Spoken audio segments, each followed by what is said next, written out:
Siapa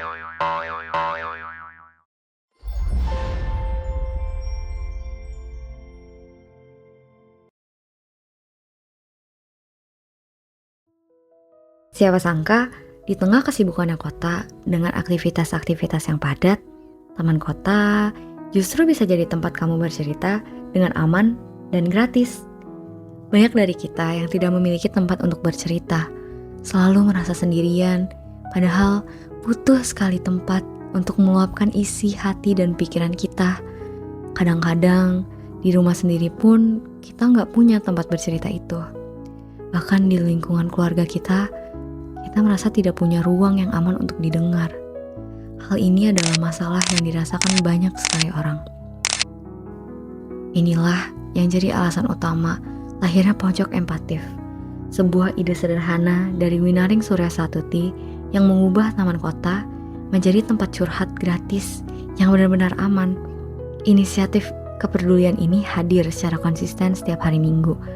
Dengan spanduk dan bantal sederhana, Winaring membuktikan bahwa setiap orang layak untuk didengar, dan ini adalah wujud nyata kepedulian yang ia berikan. Nama saya Winar, saya umur 35 tahun. Sekarang ini lagi bikin proyek sosial tentang empati di Indonesia. Sebenarnya ini ada cerita spesifiknya ya, yang personalnya. Jadi pertamanya itu gara-gara saya punya sahabat, kenal di sosmed. Terus tahun 2015-2017 itu saya suka nongkrong pulang kerja, saya nongkrong sama dia, ngobrol dekat, ngobrol-ngobrol sampai akhirnya kita catat terus.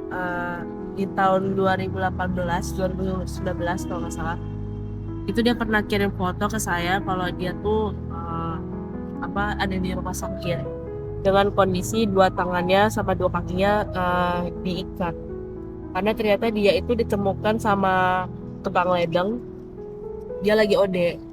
Terus akhirnya selama ini saya tuh kayak sama dia ini kayak punya cara yang salah lah ya. Selama ini saya nganggep bahwa orang tuh curhat itu buat dikasih solusi. Jadi kan sebagian dari kita tuh punya kecenderungan hero syndrome ya. Jadi kalau ada orang curhat, pengennya dia dengerin solusi dari kita, terus dia ngerasa bahwa wah, gara-gara solusi dari gue nih lo bisa kayak gini, bisa jadi lebih baik dan segala macam. Jadi ada kayak membentuk validasi untuk diri kita sendiri gitu. Jadi kita nggak memperhatikan POV dari orang itu. Itu salahnya saya di masa lalu. Sampai 2022 itu akhirnya saya lost kontak sama beliau. Terus tahun 2024 tiba-tiba mantan saya ngechat. Jadi saya, sahabat saya sama mantan saya itu bertiga sahabatan. Nah mantan saya ngechat, dibilang si A udah nggak ada. Kenapa? Suicide. Itu dia sekitar tahun 2023 beliau meninggal. Saya nggak ada kabar. Cuman yang paling bikin saya nyeseknya itu dalam surat wasiatnya beliau itu dia nggak nyebut nama saya, malah nyebut nama mantan saya. Nah itu kayak aduh, saya ngerasa bersalah banget, guilty lah ya, guilty. Kenapa di masa-masa terakhir saya lost kontak sama beliau, saya masih maksain solusi saya buat dia. Dia ini penderita MDD, Major Depressive Disorder. Orang depresi berat, depresi mayor itu kan pikirannya penuh ya, capek ya. Ketika pikirannya capek, pikir terus, tubuhnya dengan sendirinya lelah karena beban pikiran. Nah, saya tuh nggak memahami itu. Saya selalu kalau tiap dia curhat tuh saya selalu nyuruh, mending kakak olahraga, coba gini segala macam. Saya tuh nggak masang sepatu. Saya nggak nyamain kaki saya di sepatunya dia gitu. Jadi salahnya saya di situ. Terus sejak 2024 akhir saya dapat kabar itu jadi kayak beberapa minggu saya mimpi buruk. Terus tiba-tiba muncul berita-berita kayak orang suicide karena macam-macam lah. Terus saya mikir, apa yang bisa saya lakukan ya? saya punya pengetahuan mengenai mental health cukup. Mengingat saya 11 tahun mengidap skizofrenia karena itu. Jadi saya punya punya pengetahuan yang cukup mengenai kesehatan mental.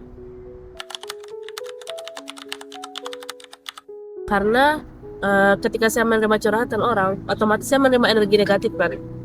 Sementara bumi ini memiliki banyak elektron bebas.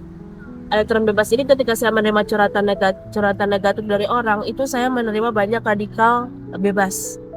Radikal bebas, dan saya juga jadi saya semacam konduktor gitu, konduktor. Jadi energi bumi itu grounding atau earthing itu fungsinya bisa meningkatkan serotonin dan oksitosin. Jadi hormon kortisol saya, hormon stres saya itu dinetralkan kembali.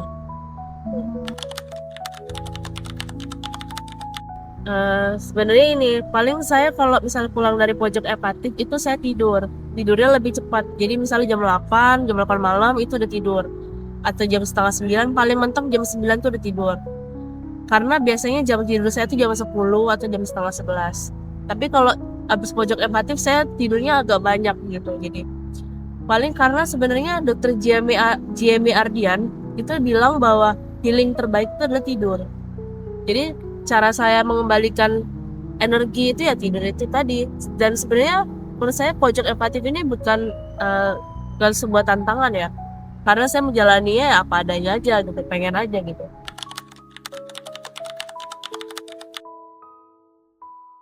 Sebenarnya gini, saya pengen sampaikan bahwa apapun yang dunia lakukan kepada kamu, jangan sampai itu menjadi pilihan kamu gitu, pilihan hidup kamu.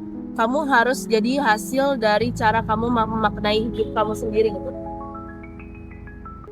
Apapun yang dunia lakukan kepada kamu, kamu harus tetap percaya bahwa kamu selalu punya pilihan gitu. Terus. Ternyata, hanya dengan meluangkan waktu untuk mendengarkan, kita dapat menciptakan ruang yang aman untuk mereka yang membutuhkan. Hanya dengan meluangkan waktu, Kawinari mengajarkan ke kita bahwa kebaikan terbesar seringkali adalah menjadi telinga dan memberikan bahu bagi mereka yang membutuhkan. Kisah pojok empatif menunjukkan hanya dengan meluangkan waktu, kita dapat menghadirkan rasa aman dan harapan di tengah-tengah kesibukan kota, membuktikan bahwa setiap orang layak untuk didengarkan. Ternyata, kunci dari ruang aman itu sederhana, kemauan untuk mendengarkan. Kawinari mengajarkan kepada kita bahwa semua orang pantas untuk didengarkan.